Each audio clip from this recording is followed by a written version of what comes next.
Welcome to DJ's Dancefloors and I-Dos, the podcast that helps engaged couples like you plan an unforgettable wedding day, one beat at a time. Hello there, I'm your host, Shane Griffin, professional wedding DJ and MC with over 20 years of experience, and here I share real advice, smart planning tips, and behind-the-booth insights to help you feel confident, organized, and ready to celebrate your big day. Congratulations! Whether you're just starting out or deep into wedding planning, you are in the right place. So, let's dive in. This is Episode 7, How to Handle Song Requests at Your Wedding. This is something that always comes up at weddings. Guest song requests. Should you let guests make them? Should you just skip them altogether?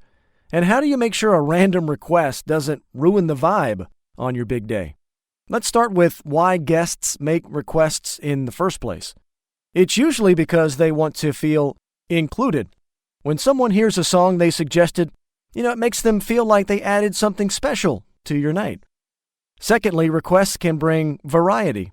Sometimes a guest will throw out a song that wasn't even on my radar as a professional DJ, and it ends up being a huge hit when played at the right time of the night. And third, requests give me, again your professional DJ, a little peek into what your guests are in the mood for, and then helps me build out that set list to ensure a fun night. But here's the tricky part. Not all requests are good ones. You could have the dance floor absolutely jam-packed, and then a guest will ask for a slow, sad ballad, and just like that, the energy completely dies. Or worse, someone will ask for a song with lyrics that you definitely do not want to be played in front of your grandmother or your coworkers. That's when a DJ must step in as the filter. I'll never forget one wedding where a guest kept begging me for a breakup song right in the middle of peak dancing. She kept coming back, really wanted to hear this song, and instead of shutting her down, I suggested another love song that had a good beat. She was happy, the couple was happy, and the dance floor stayed packed. If you like what you hear so far, give us a like, please, and be sure to subscribe. If you're a newly engaged couple, this podcast was built specifically for you. Thanks for being here. Today, we're covering how to handle song requests at your wedding. Now, let's talk about setting boundaries before the wedding. This is where you and your professional DJ need to be on the same page before the big day. And here's what I recommend. First, make a do not play list. I call it a D&P list. Every couple has those songs that drive them absolutely nuts. A lot of times, it's the line dances, the participation dances, the Cupid Shuffle, the wobble, the cha-cha. You either love them or you hate them. And then there are songs that may bring up bad memories, possibly from a past relationship. Whatever they are, write them down and alert your professional DJ that under no circumstances are these songs to be played. These songs are part of the do not play list for a reason. Secondly, make a must-play list. These are the songs that feel like you. They're your story, and they need to be a part of the soundtrack that night. And I challenge you, hold your professional DJ accountable to playing as many, if not all, of these must-play songs. They are on that list for a reason. And finally, talk to your DJ about how you want requests handled. Some couples say, Shane, just take anything that comes at you. It's fine. Other couples will tell me, filter them, but keep the party going. And then I have some couples that say, under no circumstances are there to be any requests made by anybody. We trust you in your judgment, and we also have a list that we built as well. All of those are okay. Having that conversation early takes the pressure off of you on your special wedding day. Now let me get into how DJs actually handle requests in real time. Let's fast forward to the reception itself. And how does a pro actually handle requests that come in? Well, first we read the room. We've talked about this in previous episodes. If I know a request is going to keep the energy high, I will find a way to work it in. Secondly, if it's about timing, maybe a request doesn't fit right that minute, but it's perfect for later in the night. I will put it in my back pocket and save it for a specific time. Third, sometimes the answer is no, but a polite no. I'll usually suggest something similar that still works with the energy. The last thing that I want to do as your professional DJ is take a request and then play it when it really does not fit the overall genre and vibe of that moment and the overall party, and that song kind of sticks out like a sore thumb coming out of left field.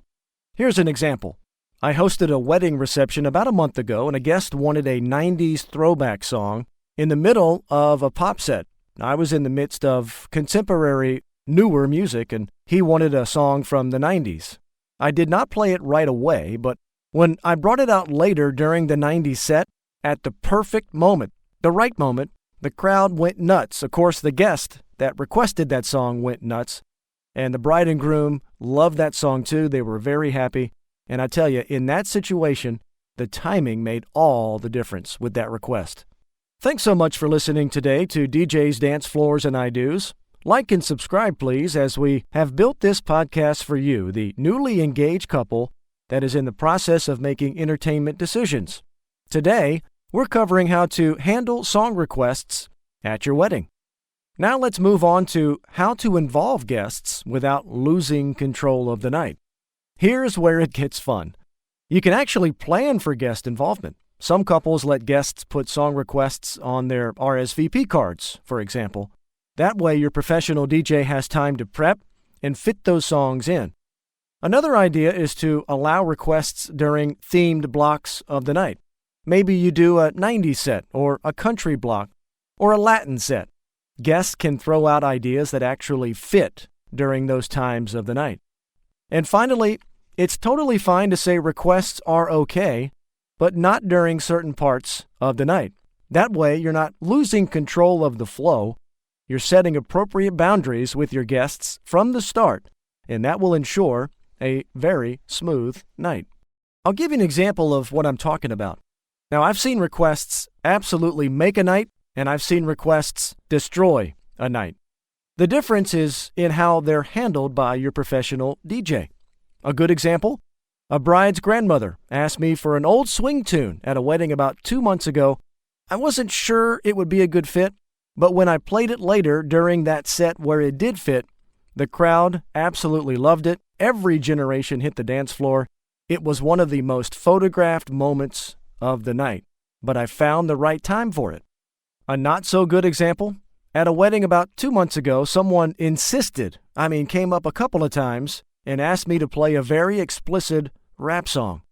Fun at a club, maybe, but not at a wedding where the bride and groom's parents and grandparents and family and friends are.